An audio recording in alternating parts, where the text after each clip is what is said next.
Il faut le savoir, l'Europe a changé de philosophie sur ses programmes d'aide. Alors, bien sûr, il y a toujours le souci de soutenir et d'intégrer la recherche comme l'innovation tout au long du cycle projet, de l'idée au produit commercialisable. Mais du côté des attentes, il y a eu un changement de paradigme, puisqu'on est passé d'une politique fondée sur l'obligation de moyens à une politique fondée sur l'obligation de résultats.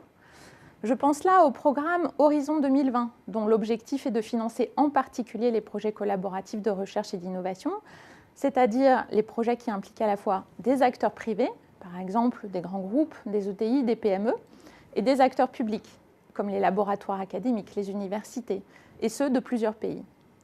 La Commission attend aujourd'hui pour partie que ces consortia initient et conduisent des projets qui soient plus proches du marché et délivrant des résultats à même de générer les nouveaux leviers de croissance pour les entreprises. Alors, quelles conséquences pour le porteur du projet et ses partenaires dans la conduite de leur projet ? Eh bien, désormais, 3 principes vont être déterminants. D'abord, la sécurisation de l'avancement du projet. Je veux dire là qu'il va falloir, d'une part, équilibrer le triangle qualité, coût, délai avec la rigueur imposée par les processus de gestion administrative, contractuelle, financière, qui vont animer le partenariat en lien avec son financeur, mais également mettre en place des indicateurs de performance adaptés, animer le consortium ou encore gérer les droits de propriété intellectuelle. En d'autres termes, assurer la prise de décision tout en anticipant les risques. En second lieu, la capacité à démontrer et accélérer les résultats scientifiques et impacts sociétaux et environnementaux attendus du projet. Cela nécessite une stratégie et un plan de communication appropriés, une bonne gestion des réseaux de collaboration, tant internes qu'externes, mais aussi des partenaires adaptant et renforçant continuellement leur processus d'innovation.